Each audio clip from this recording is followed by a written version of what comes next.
teman-teman semua, kembali lagi dengan saya Nurlisa Walian. Dalam video ini saya akan menjelaskan materi tentang transformasi peran Bank Indonesia setelah kehadiran otoritas jasa keuangan. Nah, seiring berkembangnya industri keuangan nasional, peran lembaga-lembaga pengatur semakin mengalami penyesuaian.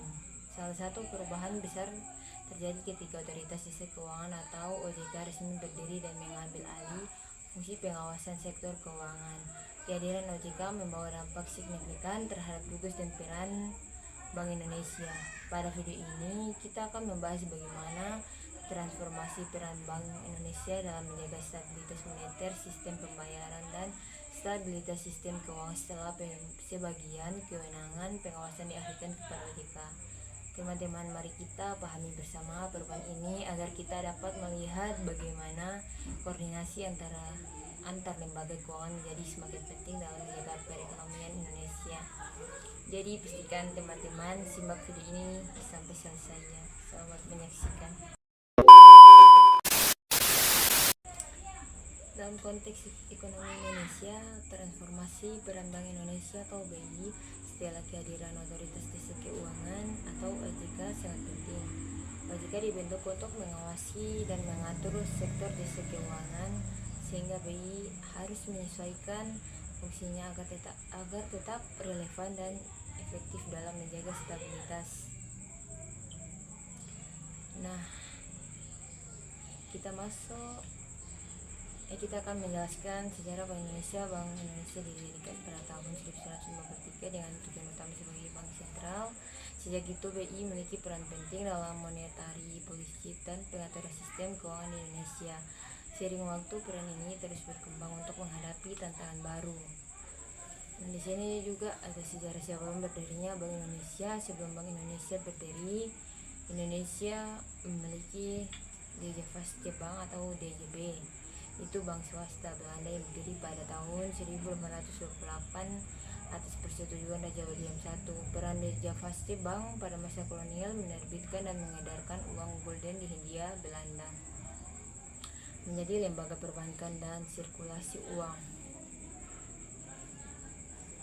mewakili kepentingan pemerintah kolonial Belanda. Setelah Indonesia merdeka 1945, DJB masih beroperasi karena belum ada bank sentral nasional. Sini juga ada nasionalisasi Dijavasche Bank. Pemerintah Indonesia ingin memiliki bank sentral sendiri untuk mengatur sistem moneter nasional, mengontrol penerbitan mata uang rupiah, mengatur sistem perbankan dalam negeri. Maka pada 1951 pemerintah mengeluarkan Undang-Undang Nasional Dijavasche Bank. Hasilnya itu DJB diambil alih oleh pemerintah semua. Kewenangan DJB dipindahkan ke negara. Nah, di sini juga ada berdirinya Bank Indonesia. Pada 1 Juli 1953, Bank Indonesia resmi berdiri sebagai bank sentral. Perubahan penting mengambil alih tugas DJB menjadi satu-satunya lembaga penerbit uang rupiah, mengatur dan menjaga stabilitas moneter dalam negeri. Fokus membantu pemerintah dalam membangun ekonomi nasional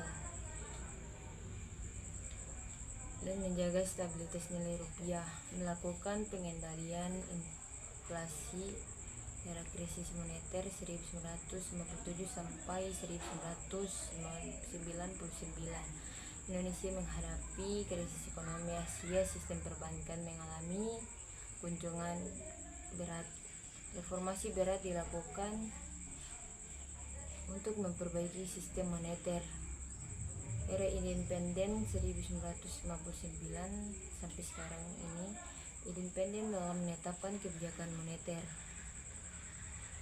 Gak dapat diintervensi pemerintah. Fokus utama stabilitas nilai rupiah, dan ada juga tugas dan fungsi utama Bank Indonesia. Tugas utama BI itu menjaga stabilitas nilai rupiah dilaksanakan melalui 3 fungsi besar. Yang pertama itu kebijakan moneter, menetapkan suku bunga acuan atau BI rate atau BI 7DRR, mengendalikan inflasi, mengatur jumlah uang beredar. Dan yang kedua, sistem pembayaran mengatur transaksi keuangan nasional, mengembangkan digitalisasi pembayaran seperti KRIS, menjamin kelancaran transaksi antar bank. Dan yang ketiga atau terakhir, stabilitas sistem keuangan BI, menjaga kestabilan keuangan dengan kebijakan makroprudensial, mencegah risiko sistematik, bekerja sama dengan OJK dan LPS. Ada juga hubungan Bank Indonesia dengan OJK. Ya, tahun 2011 pengawasan perbankan dialihkan dari BI ke Otoritas Jasa Keuangan atau OJK. Pembagian tugas BI, kebijakan moneter, sistem pembayaran, stabilitas keuangan OJK, pengaturan dan pengawasan industri keuangan. LPS itu menjamin simpanan nasabah bank. Dan ada juga peran Bank Indonesia di era modern. Bank Indonesia saat ini aktif dalam berbagai inovasi seperti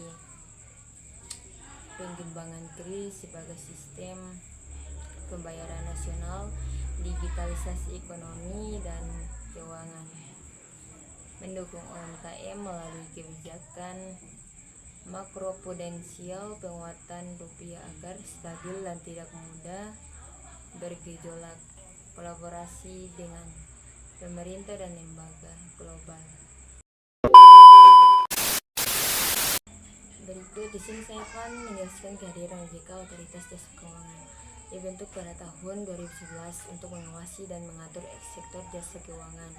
OJK bertujuan untuk melindungi konsumen dan memastikan stabilitas sistem keuangan. Kehadiran OJK membawa perubahan signifikan dalam pengawasan sektor keuangan. Otoritas Jasa Keuangan atau OJK adalah lembaga negara yang dibentuk untuk mengatur, mengawasi, dan memastikan bahwa seluruh kegiatan di sektor jasa keuangan berjalan secara teratur, adil, dan transparan, akuntabel.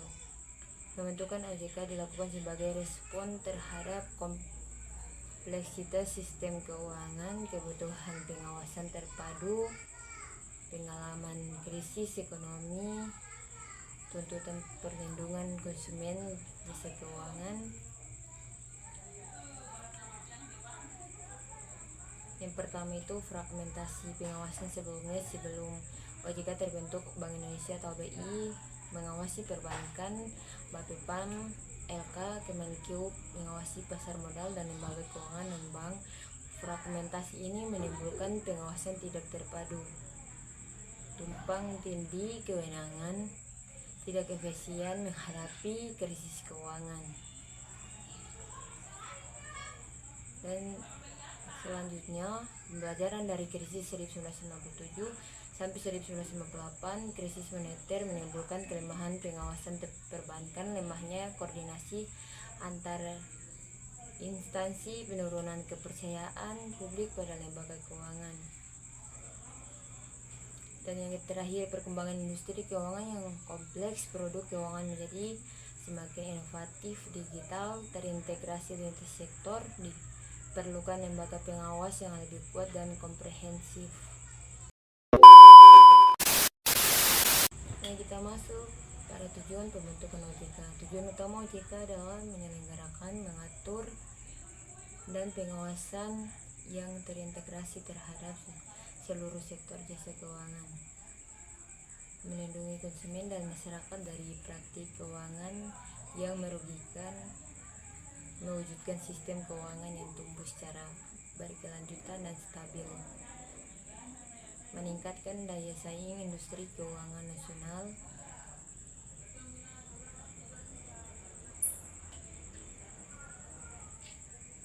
ruang lingkup pengawasan OJK. OJK mengawasi 3 sektor utama.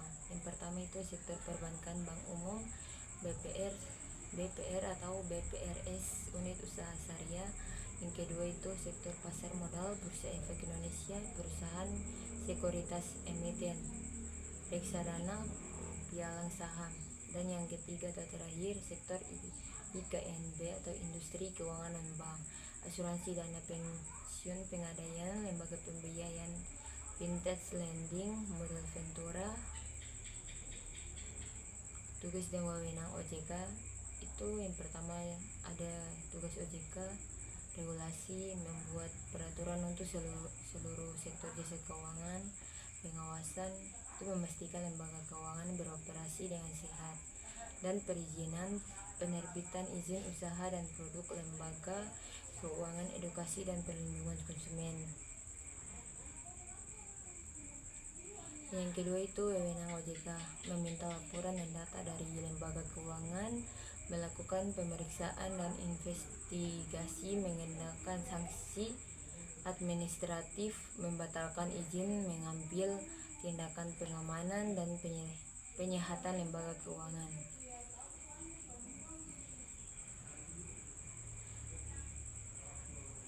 Dan peran OJK dalam sistem keuangan Indonesia itu yang pertama, menjaga stabilitas sistem keuangan, koordinasi dengan BI atau Bank Indonesia, LPS, lembaga penjamin simpanan Kemenkeu.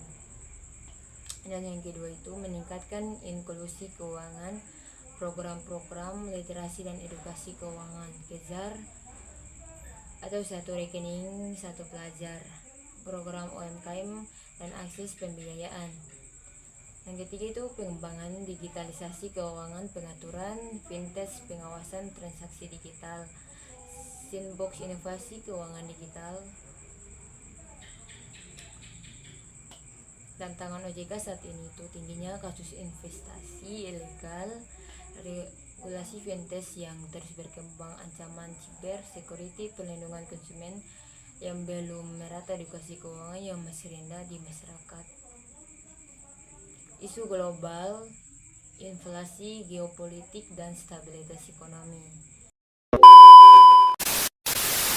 Next, peran baru Bank Indonesia setelah OJK berdiri. Peran BI berfokus pada pengendalian inflasi, stabilitas nilai tukar, dan pengaturan sistem perbankan. BI kini lebih berfungsi sebagai pengatur dan pembina sektor keuangan, bukan sebagai pengawas langsung. Mendorong pengembangan ekosistem keuangan syariah. Bank Indonesia berperan dalam memperkuat ekosistem ekonomi syariah, khususnya melalui pengembangan pembiayaan syariah, penguatan pasar uang syariah, dukungan terhadap industri halal. BI memastikan ekonomi syariah terintegrasi dengan sistem keuangan nasional. Penguatan instrumen moneter syariah. BI memperluas instrumen kebijakan moneter berbasis syariah seperti Sukuk Bank Indonesia atau SBI, instrumen repo syariah, operasi pasar terbuka syariah. Tujuannya itu agar kebijakan moneter syariah berjalan efektif dan efisien. Digitalisasi sistem pembayaran syariah. Peran BI di era digital mendorong penggunaan kris syariah, memfasilitasi vintage syariah, mengatur sistem pembayaran digital sesuai prinsip syariah. Ini membantu inklusi keuangan syariah lebih cepat berkembang. Meningkatkan literasi dan edukasi keuangan syariah. BI aktif melakukan program edukasi publik, sosialisasi prinsip keuangan syariah, pelatihan UMKM syariah. Tujuannya itu meningkatkan pemahaman dan kepercayaan masyarakat terhadap produk syariah, mendorong UMKM dan industri halal. Peran baru BI juga mendukung pembiayaan UMKM berbasis syariah, penguatan rantai nilai halal, pengembangan klaster usaha syariah. BI menghubungkan perbankan syariah dengan sektor real agar ekonomi umat tumbuh kuat. Kolaborasi dengan OJK, KNEKS, dan lembaga syariah. BI bekerja sama dengan OJK, pengawasan lembaga keuangan syariah. KNEKS itu pengembangan ekonomi syariah nasional, EPS penjaminan simpanan syariah. Koordinasi ini membuat pengembangan ekonomi syariah lebih terarah dan terintegrasi. Koordinasi antara BI dan OJK. Koordinasi antara Bank Indonesia dan OJK sangat penting untuk mencapai tujuan ekonomi yang stabil. Kerjasama ini memastikan bahwa kebijakan moneter dan regulasi keuangan berjalan seiring untuk menjaga kesehatan sistem keuangan. Nah, fungsi pengawasan itu perbankan dan industri keuangan dan bank dipindahkan dari BI ke OJK. Namun BI tetap memegang kebijakan moneter, sistem pembayaran dan stabilitas makroekonomi. Karena itu koordinasi erat BI OJK sangat penting untuk menjaga stabilitas sistem keuangan Indonesia. Koordinasi BI dan OJK dalam ekonomi syariah itu yang pertama nih, pembagian tugas utama. Bank Indonesia atau BI fokus pada kebijakan moneter, stabilitas nilai rupiah, dan sistem pembayaran. Mengatur infrastruktur keuangan syariah seperti pasar uang syariah, sukuk BI, dan instrumen moneter syariah. Mendorong pengembangan ekonomi syariah melalui riset, edukasi, dan penguatan ekosistem halal. Otoritas Jasa Keuangan OJK mengawasi dan mengatur industri jasa keuangan syariah seperti bank syariah, asuransi syariah, fintech syariah, menetapkan standar kepatuhan syariah dan perlindungan konsumen, menjamin stabilitas serta integritas lembaga keuangan syariah. Bentuk koordinasi BI dan OJK dalam ekonomi syariah itu penyusunan regulasi, penyusunan kebijakan bersama agar pasar keuangan syariah konsisten dan saling terhubung. Harmonisasi aturan antara instrumen moneter BI dan produk keuangan OJK. Pengembangan produk dan infrastruktur, penguatan pasar keuangan syariah, syariah, dan digitalisasi pembayaran syariah. Membangun standar bersama untuk instrumen keuangan syariah agar kompatibel dengan regulasi. Edukasi dan literasi syariah, program literasi keuangan syariah bersama seperti seminar, riset, dan publikasi. Peningkatan pemahaman masyarakat dan pelaku industri mengenai prinsip syariah. Pengawasan dan stabilitas sistem keuangan. Koordinasi dan dalam forum sistem keuangan syariah atau SKS untuk menjaga stabilitas pertukaran data dan informasi terkait risiko lembaga syariah. Tujuan koordinasi mewujudkan stabilitas sistem keuangan syariah, memperkuat daya saing industri syariah nasional, mendukung pertumbuhan ekonomi nasional melalui ekosistem keuangan syariah yang sehat, mempercepat Indonesia sebagai pusat ekonomi syariah global. Dampak terhadap sektor perbankan. Transformasi peran BI dan kehadiran OJK membawa dampak positif bagi sektor perbankan. Bank-bank di Indonesia kini lebih transparan dan akuntabel mengikuti regulasi yang ditetapkan oleh OJK, sehingga meningkatkan kepercayaan masyarakat. Dampak terhadap sektor perbankan dalam ekonomi syariah itu yang pertama ada peningkatan pertumbuhan perbankan syariah. Permintaan masyarakat terhadap produk halal menyebabkan penetrasi bank syariah meningkat. Pertumbuhan aset, pembiayaan, dan dana pihak ketiga DPK bank syariah terus naik. Semakin banyak lembaga membuka unit usaha syariah atau melakukan konversi penuh ke bank syariah. Inovasi produk dan layanan keuangan syariah. Ekonomi syariah mendorong bank untuk membuat produk sesuai akad syariah seperti mudarabah, musyarakah, ijarah, wadiah. Inovasi digital syariah atau mobile banking syariah, kris syariah, fintech syariah, layanan pembiayaan, sektor halal atau UMKM halal, industri makanan halal, pariwisata halal. Nah, peningkatan stabilitas dan ketahanan sistem keuangan. Pembiayaan syariah mengurangi risiko berlebihan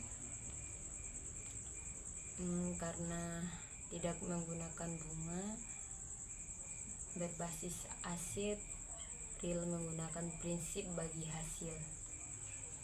Hal ini membuat sektor perbankan syariah lebih tahan terhadap gejolak ekonomi. Persaingan dengan perbankan konvensional, kehadiran perbankan syariah itu menciptakan kompetisi sehat, memaksa bank konvensional meningkatkan kualitas layanan, menambah produk syariah, mengadopsi teknologi yang lebih maju. Penguatan tata kelola dan kepatuhan syariah. Bank syariah wajib menerapkan Dewan Pengawasan Syariah atau DPS, audit syariah, transparansi akad, meningkatkan akuntabilitas serta kepercayaan masyarakat. Peningkatan inklusi keuangan. Banyak masyarakat yang sebelumnya enggan menggunakan bank konvensional mulai terfasilitasi oleh perbankan syariah, membantu memperluas akses pembiayaan khususnya bagi UMKM, pelaku usaha halal, komunitas religius. Dukungan terhadap ekosistem ekonomi syariah nasional. Bank syariah menjadi penggerak penting sektor-sektor halal, industri makanan dan minuman halal, Yayasan Muslim, pariwisata halal, zakat, infak, sedekah dan wakaf.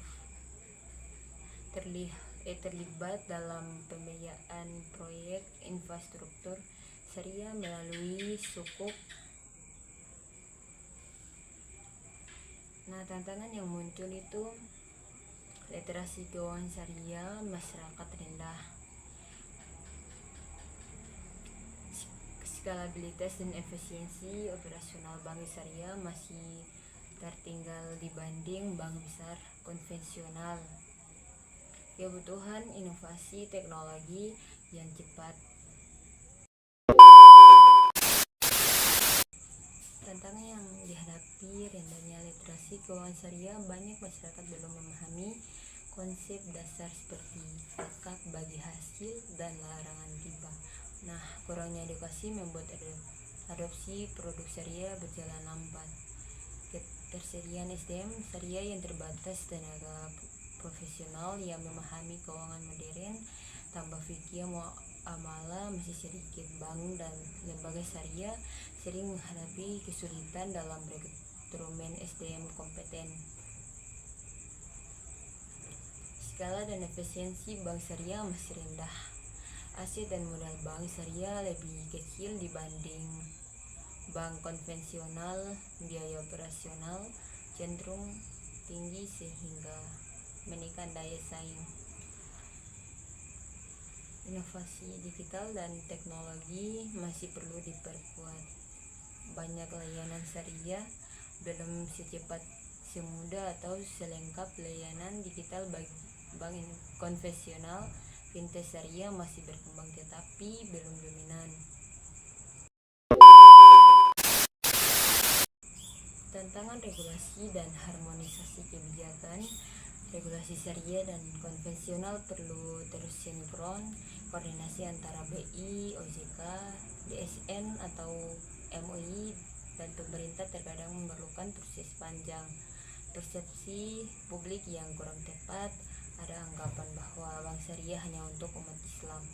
Biaya layanan syariah lebih mahal. Produk syariah lebih rumit. Hal ini menghambat partisipasi lebih luas.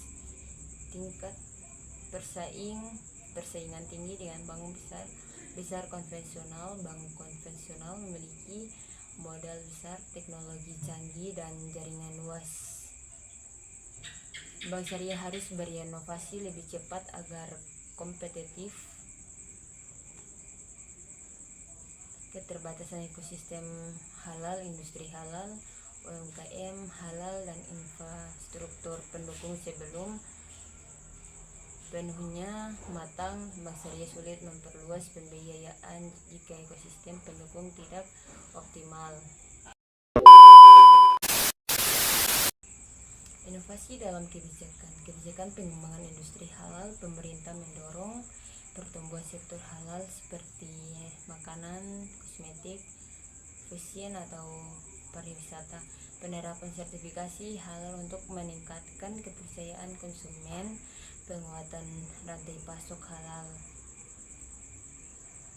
Kebijakan penguatan perbankan dan keuangan syariah itu peningkatan peran bank syariah dalam pembiayaan UMKM, dukungan terhadap konversi bank syariah,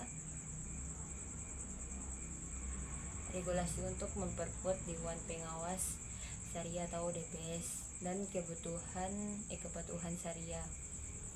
Kebijakan literasi dan edukasi syariah, program edukasi masyarakat mengenai akad bagi hasil dan produk syariah. Kampanye nasional literasi keuangan syariah oleh BI, OJK, dan KNEKS itu peningkatan pelatihan SDM syariah di lembaga pendidikan dan industri. Kebijakan digitalisasi layanan syariah, pengembangan fintech syariah, mobile banking syariah, dan kris syariah. Penguatan sistem pembayaran digital yang aman dan sesuai prinsip syariah. Dukungan regulasi bagi startup keuangan syariah. Kebijakan zakat, wakaf, dan sosial syariah.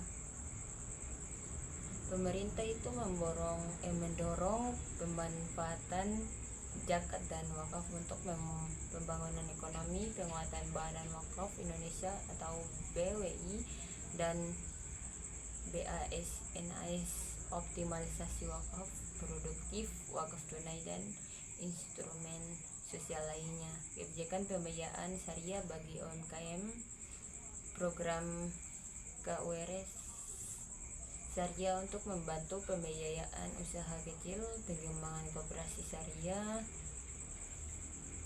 BMT atau KSPS, dorongan bagi bank syariah untuk menyalurkan pembiayaan ke sektor real. Kebijakan penguatan sukuk dan pasar modal syariah, penerbitan sukuk negara untuk pembiayaan infrastruktur, pengembangan instrumen investasi syariah seperti reksadana syariah dan saham syariah. Peningkatan partisipasi investor retail. Peran edukasi dan literasi Bank Indonesia juga berperan aktif dalam edukasi dan literasi keuangan masyarakat. Program-program ini bertujuan untuk meningkatkan pemahaman masyarakat mengenai produk keuangan dan mendorong inklusi keuangan di Indonesia.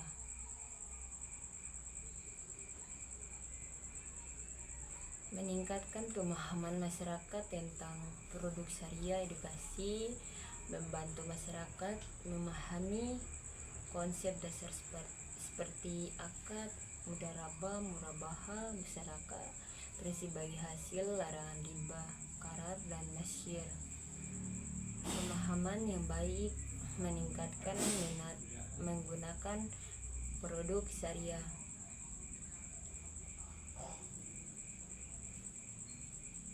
Mendorong kepercayaan dan partisipasi publik.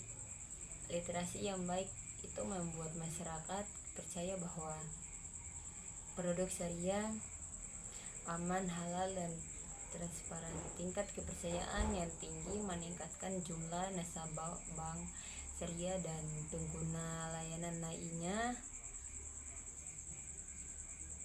meningkatkan inklusi keuangan syariah. Edukasi membantu masyarakat yang sebelumnya belum tersentuh layanan perbankan untuk mulai menggunakan layanan syariah. Meningkatkan akses pembiayaan bagi UMKM dan ekonomi kecil. mengurangi misinformasi dan persepsi negatif bagi banyak masyarakat memiliki persepsi keliru seperti produk syariah sama saja dengan konvensional. Syariah itu rumit, bank syariah hanya untuk umat tertentu. Edukasi yang tepat dapat meluruskan kesalahpahaman ini, meningkatkan kualitas SDM industri syariah. Literasi yang baik di tingkat profesional menghasilkan SDM yang kompeten dalam fikih muamalah, manajemen risiko syariah, inovasi produk, mengembang teknologi keuangan syariah. SDM yang kuat mempercepat perkembangan industri syariah. Mendukung pengembangan ekosistem ekonomi syariah. Edukasi mendorong pertumbuhan sektor terkait seperti industri halal, zakat, infak, sedekah, dan wakaf. Pasar modal syariah, fintech syariah. Dengan literasi yang baik, ekosistem syariah tumbuh secara berkelanjutan, membantu implementasi kebijakan syariah. Edukasi memudahkan pemerintah, BI, dan OJK dalam menerapkan aturan. Masyarakat yang teredukasi lebih mudah menerima kebijakan seperti sertifikasi halal, konversi bank syariah, penggunaan kris syariah. Nah, kesimpulan, transformasi peran Bank Indonesia setelah kehadiran OJK itu menunjukkan adaptasi yang penting dalam menjaga stabilitas ekonomi Indonesia. Kerjasama yang baik antara BI dan OJK akan memastikan bahwa sektor keuangan tetap sehat dan berkelanjutan di masa depan.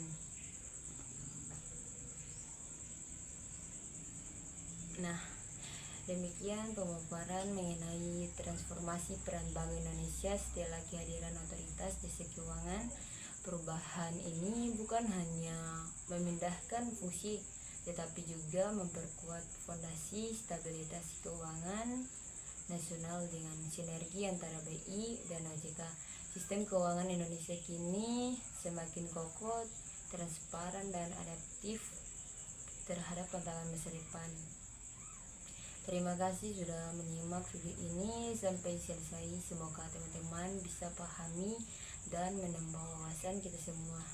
Saya Nurlisa Lauhin pamit undur diri. Sampai bertemu di video berikutnya. Wassalamualaikum warahmatullahi wabarakatuh.